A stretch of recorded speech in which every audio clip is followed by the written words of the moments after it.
how can we find the domain and range of this given equation? First is to find for the value of your y. Since ang ating pong equations ay meron pong, or equation ay meron po tayong common factor, labas natin si y. So ang naiwan is 5, then yung kanyang x. Then divide both sides by, we just copy for this. So yan. Then we have to divide that by 5 plus x in both sides, and therefore ang matitira na lang po ay ang ating pong y. So ito ay kinopya lang natin, as well as our denominator. So then since ang naiwan po natin ay ang ating pong y, ang next na hakbang is just to identify the denominator. Tatandaan ang denominator ay dapat hindi po magiging 0. So we have to assume that 5 plus x must not be equals to 0. Ibig sabihin nun, dapat yung x pag pinalitan natin ng any number, hindi po 0 ang kalalagasan po na. Therefore, para makuha po natin yan, let's just equate 5 plus x is equals to 0. And just transpose 5 going to the right side, that's positive to become negative. Therefore, our domain is equals to the sets of x such that x is an element of R, where our x must not be equals to negative 5. Bakit nga po? Kasi pag pinalitan natin yung x ng negative 5, ay magiging 0 po ito. So, ang ibig sabihin nun, lahat ng real numbers maliban sa negative 5, yun po yung kanyang domain. How about the range? Same process tayo, just dapat ang maiwan po dito sa kabila ay ang x values naman. And therefore, magpapalit muna tayo. Since mayroon na tayo dito isang x, papalitin natin yung 4x papunta dito, si 5y naman papunta dito. So, this will become x minus 4x is equals to negative 5y plus 1.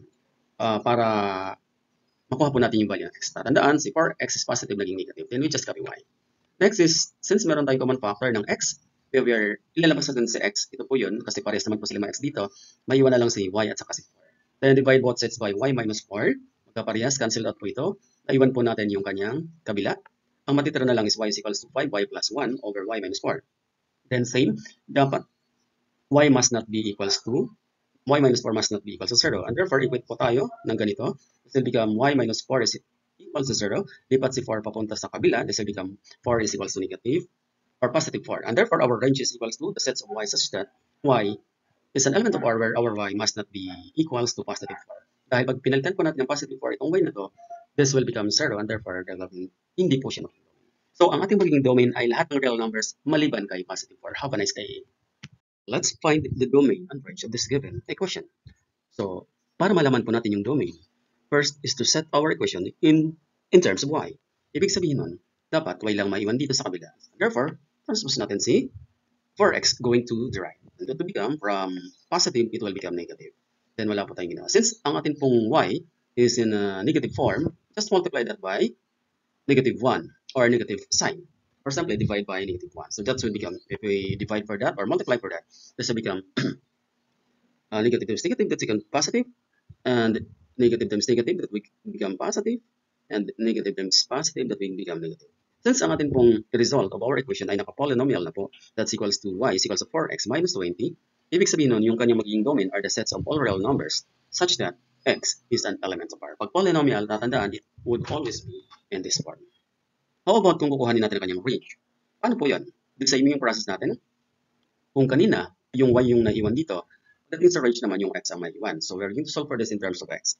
So lipat natin si y, going to the right, that is negative, kaya po naging positive po yan. Then we just add 20. Next is to simplify.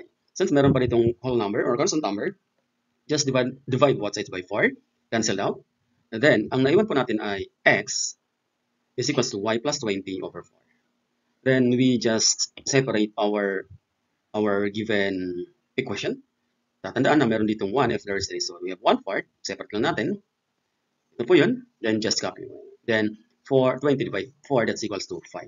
So since meron na po tayong sagot sa ating pong equation, our range now are the sets of all real numbers such that y is an element of R. Tatandaan, pag polynomial, it is always equivalent to this form. How about kung ating problem is in this form? Let's have y is equals to x squared minus 16. Dito, wala nating problem kasi yung ating pong equation ay naka-polynomial na. And therefore, ang ating maging domain is the sets of x such that x is an element of R. The problem is yung range. So, para makuha yung range, of course, we need the original problem. Kailangan lang natin i-set yung ating pong equation in terms of x. Ilipat natin si x, lipat natin si y. So, nagkapalit silang pwesto. Since it's positive, it will become negative. That's positive, it will become negative. Then, after that, we just simplify.